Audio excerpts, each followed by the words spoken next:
Roméo et Juliette, au Palais des Congrès de Paris du 14 au 23 février 2014 et en tournée dans toute la France à partir d'octobre 2013. Un jour, ma mère a fait une mauvaise chute. Elle a dû rester immobilisée. Pourtant, elle a une bonne habitude pour le calcium. Elle mange des produits laitiers tous les jours. C'est là que j'ai appris que la vitamine D, c'est important. Pourquoi? Parce que ça aide le calcium à se fixer sur les os. Et j'ai découvert Câlin Plus. Câlin Plus, c'est le premier à apporter 100% des besoins en vitamine D. Câlin Plus, du calcium et de la vitamine D pour des os solides. Salut Adeline, t'as l'air en pleine forme. Je viens de souscrire la convention obsèques Aviva. Je suis soulagée. Mes proches seront tranquilles quand je partirai. J'ai appelé le 0800 450 450. La couverture est immédiate, sans examen médical, et le capital est envoyé sous 48 heures. Sous 48 heures? Oui, ils ont même prévu une assistance pour les proches. Martine! Je reviens! Appelez vite Aviva au 0800 450 450 pour recevoir une documentation gratuite et ce magnifique cadeau. 0800 450 450. Allô, Aviva? Télé 7 jours présente les aventures trépidantes de sœurthérèse.com.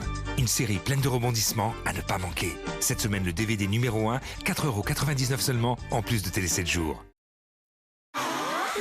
Nature, caramel, cacao, donnez encore plus de goût à votre lait. Avec la Chicorée Leroux, ça change tout. Le goût, c'est chic, Chicorée Leroux. J'habite le 2e étage, en face de chez vous, avec vue plongeante sur votre appartement. Et vous plongez souvent? Retrouvez Marthe Villalonga et Jean Pia dans Ensemble et séparément de Françoise Dorin. Qui a écrit le livre de votre fille? Ensemble et séparément, actuellement à l'affiche à la Comédie des Champs-Élysées à Paris.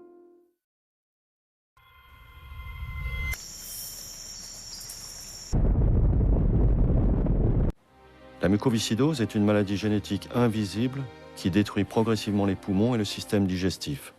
Elle entrave la vie des malades. Tous les 3 jours, un enfant naît atteint de mucoviscidose. Chaque jour, il devra supporter entre 2 et 6 heures de soins. Aujourd'hui, on ne sait toujours pas guérir la mucoviscidose. Soutenez la lutte en faisant un don sur vaincrelamuco.org. Rejoignez-nous au Virate de l'Espoir, partout en France, dimanche 29 septembre. La quotidienne, c'est votre nouveau rendez-vous du midi sur France 5. Chaque jour, avec toute l'équipe, on va tenter de vous rendre la vie un petit peu plus facile. Logement, alimentation, travail, on s'intéressera à tout ce qui fait la vie quotidienne en vous proposant à chaque fois de nouvelles idées, de nouvelles façons de consommer. Alors rendez-vous très bientôt sur France 5, quand on aura fini le décor. Ouais, non mais ça, on va faire ça dans la journée. Pas de problème. La quotidienne, l'émission qui vous veut du bien, présentée par Maya Loquet et Thomas Hill, c'est à partir du lundi 30 septembre à midi et en direct sur France 5.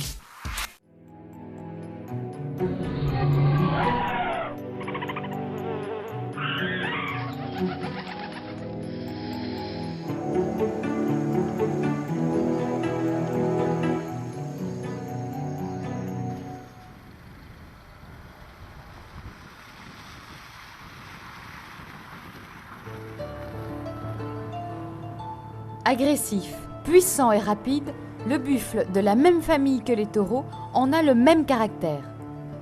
Venant à l'origine d'Asie, le buffle africain, bien que vivant désormais dans la savane, reste totalement dépendant de l'eau.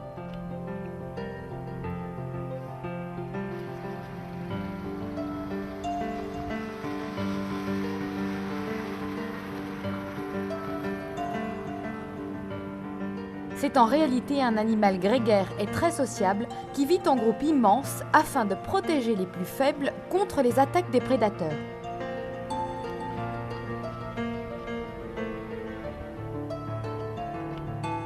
Avec son 1,70 m et ses cornes en forme de bouclier, le buffle adulte ne craint personne. On dit qu'ils ont tué à eux seuls plus de chasseurs que tous les autres animaux de la savane. Car ce mastodonte a le goût très délicat. Il n'aime que les graminées fraîches et les herbes jeunes poussant à proximité de zones humides. C'est ainsi qu'il n'a aucun répit et passe les 4/5 de sa vie à rechercher de la nourriture. Leur vie sociale reste établie sur la loi du plus fort.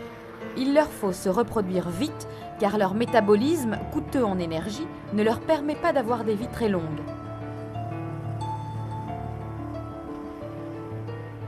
Bien qu'ayant traversé la moitié de la planète pour venir s'installer en Afrique, les buffles restent d'une sensibilité extrême aux maladies infectieuses. Il ne faudrait pas qu'une nouvelle épidémie ne les extermine.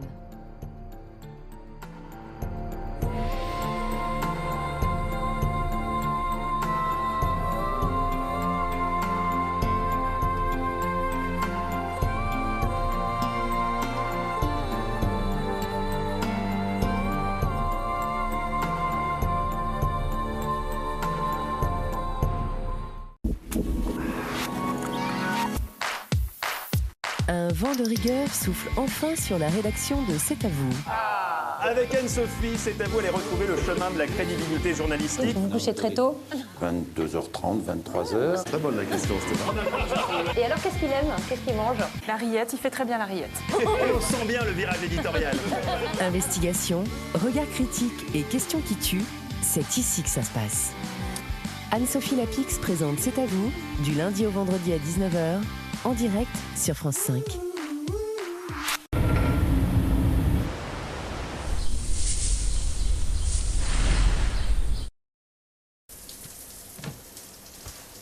Tu es tellement délicat avec moi, tellement respectueux, tellement doux et pourtant tellement résistant. Et puis tes coussinets sont tellement moelleux. Pardon ? Nouveau Moltonel sensitif de Lotus. Il en fait tellement plus. Un jour, ma mère a fait une mauvaise chute. Elle a dû rester immobilisée. Pourtant, elle a une bonne habitude pour le calcium. Elle mange des produits laitiers tous les jours. C'est là que j'ai appris que la vitamine D, c'est important. Pourquoi? Parce que ça aide le calcium à se fixer sur les os. Et j'ai découvert Câlin Plus. Câlin Plus, c'est le premier à apporter 100% des besoins en vitamine D. Câlin Plus, du calcium et de la vitamine D pour des os solides. Regarde, tu te souviens quel beau bébé tu étais? T'arrêtais jamais. D'ailleurs, t'as rien perdu de ton énergie. C'est pour ça que je te donne Ultima Spécial Mini.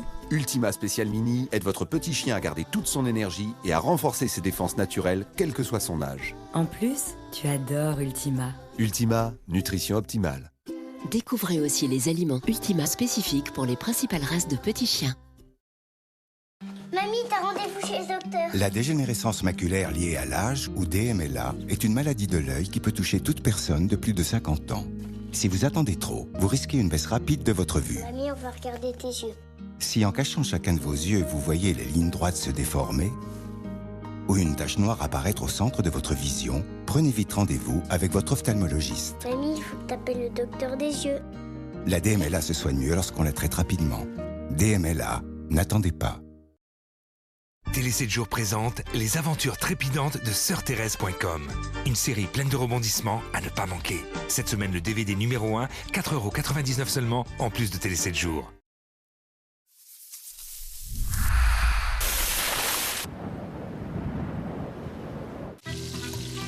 Ah, le bon jambon, les bonnes côtes de porc bien rôties, les bonnes saucisses au barbecue. Comme le dit l'adage, dans le cochon, tout est bon. On aime le gras. Oui, tous les jours. Le cochon, c'est la viande préférée des Français. Ils en mangent 34 kilos par an et par habitant. C'est bien d'avoir du choix. Et chaque année, plus de 20 millions de cochons sont abattus pour terminer dans notre assiette. Un chiffre d'affaires de plus de 6 milliards d'euros par an. Un business incroyable. Un porc, ça vaut 150 €. Et on a là dans la salle des acheteurs qui vont acheter entre 5 et 10 000 porcs. Mais ce business a un revers. Dans la course à la rentabilité, des milliers d'éleveurs sont pris dans un engrenage infernal. Il fallait réduire le coût de production. Et celui qui n'est pas capable de le faire, il disparaît. Et à vouloir du cochon toujours moins cher, tout le monde y perd. Mais je suis révolté. Ce sont des bêtes sacrifiées.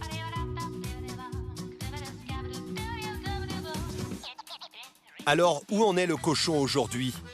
Le consommateur paye-t-il le juste prix? Ou trouver encore de la charcuterie de qualité? Enquête sur les travers du porc.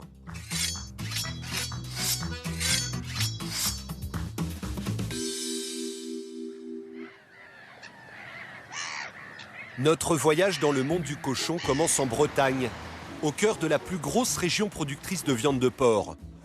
À Brest, un restaurateur est connu pour servir les meilleures viandes fermières de la région. Bœuf d'armerie, agneau de présalé et bien sûr du cochon. Le chef, Jean-Michel Féjean, le cuisine sous toutes ses formes. 2 têtes de cochon là. Est-ce qu'il y a une partie du cochon qu'on ne peut pas cuisiner?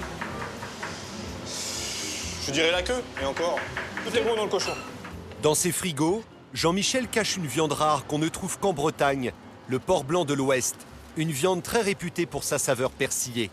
Nous lui avons proposé de se livrer à un comparatif entre sa viande et une viande industrielle vendue en supermarché. Donc on va prendre la différence entre une côte de porc achetée dans une grande surface. Donc on va l'ouvrir hein, et on va retourner la barquette. Et là vous voyez, vous apercevez qu'il y a un petit tampon. C'est pas pour faire joli, hein. C'est simplement pour empêcher que les côtes de porc, quand elles sont mises sous vide, rentrent de l'eau. Regardez l'eau. Ça c'est le tampon où il y avait l'eau. Alors, imaginez s'il n'y a pas le tampon. Mais la cuisson reste le moment de vérité pour les viandes. Pour les besoins de la démonstration, Jean-Michel démarre la cuisson à poêle froide. Automatiquement, quand on démarre une cuisson à poêle froide, ça va rendre toute l'eau, toute la texture que la chair retient à l'intérieur. Ça va se lâcher. Alors, on va voir la différence. Vous avez vu déjà? Regardez. Allez, je mets l'eau pour vous montrer sur la poêle comment ça fait. Voilà. Premier constat, la côtelette industrielle perd de l'eau. La mienne, ce qu'ils font, c'est le gras. On va la retourner.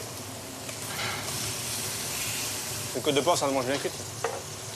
La mienne sera beaucoup plus longue à cuire. Ouais. Mais elle n'aura pas bougé en taille. Bon, là, celle-là, elle est cuite. Je peux l'enlever. Ouais. Sinon, il n'y aura plus rien. En moins de 10 minutes, la poêle a parlé. La côtelette industrielle est complètement sèche. Pendant ce temps, le porc blanc de l'Ouest rissole tranquillement et prend ainsi toute sa saveur. C'est plus agréable de travailler ça que ça. Deuxième test, la découpe.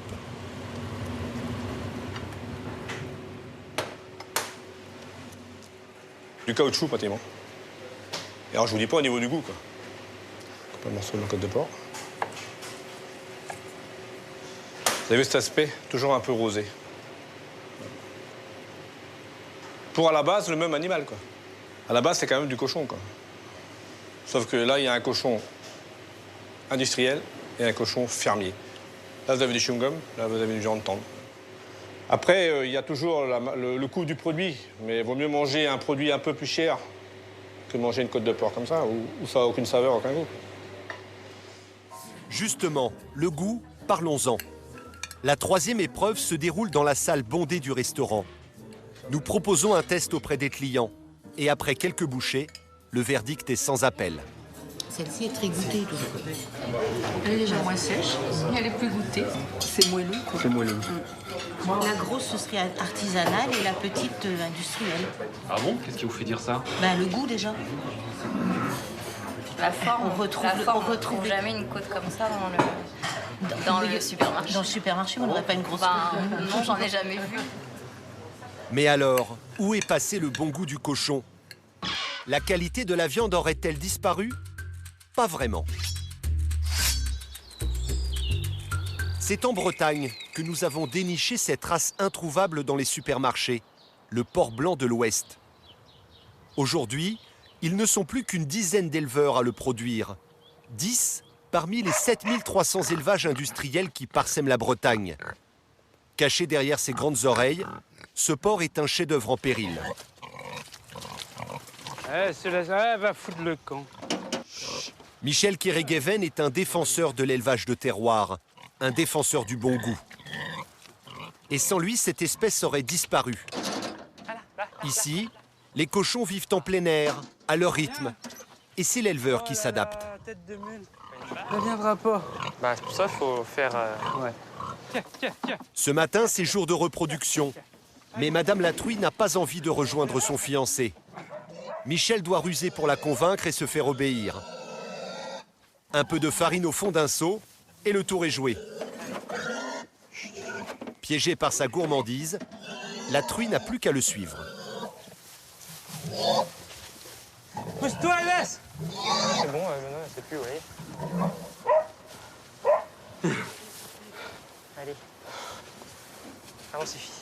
C'est du sport, non? Ouais, mais après c'est les gens calmes qui arrivent à mener les bêtes. Pierrick, il est bon là-dessus. Voilà. Elle se sent accompagnée, elle n'a pas peur. La truie prend tout son temps. Car ici, c'est le paradis des animaux. L'élevage de Michel est un voyage dans le temps. Voilà à quoi ressemblait un élevage breton dans les années 50. Vaches et cochons cohabitaient ensemble dans la chaleur d'une étable. Un tableau idyllique à l'opposé de l'agriculture moderne.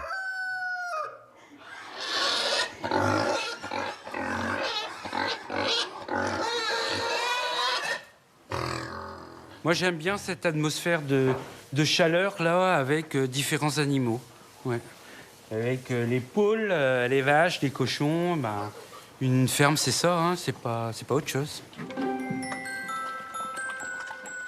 Alors ici, c'est la nurserie. C'est très maternel, une truie. Hein. Elle s'en occupe bien de ses petits. Ils sont mignons. Donc bientôt, je vais lâcher la mère. Et c'est les petits qui vont venir dormir à la place de la mère. Bon, au départ, comme il y a beaucoup de différences entre les petits et la mère, je préfère garder la mère là-dedans, ça empêche les écrasements, quoi. Il y a de la place pour tout le monde, hein. Il n'a pas soif, celui-là? Pourtant, c'est l'un des plus gros. Ah, bah voilà, c'est celui-là. Michel est un éleveur comblé. Chaque année, il produit moins de 100 porcs qui finiront en charcuterie. Ah, ils savent pourquoi on vient les voir. Ils entendent la voix du patron. Alors, c'est un mélange céréalier. Il y a du blé, de l'avoine et du pois fourragé. Nourris à la farine bio, ces cochons engraissent 12 mois en plein air, soit 2 fois plus longtemps que dans un élevage industriel. Cette croissance lente, c'est le gage de la qualité de la viande du porc blanc de l'Ouest. Des porcs comme ça, il en reste beaucoup? Non, extrêmement peu. En fait, on compte une trentaine d'éleveurs pour une centaine de truies seulement. Donc, c'est au bord de la disparition. Mais comment ça se fait que ça a disparu, ce cochon? Bah, parce qu'il ne rentrait pas dans le carcan de l'agriculture intensive. Et c'est des cochons qui supportent très mal la promiscuité. Voilà. Donc, ils deviennent cannibales, en fait, quand ils sont trop les uns sur les autres. La généralisation de l'élevage intensif en bâtiment a signé l'arrêt de mort du porc blanc de l'Ouest. Il y a 40 ans, c'était pourtant la star du jambon blanc. Il était réputé surtout pour son jambon. C'était le jambon blanc de Paris.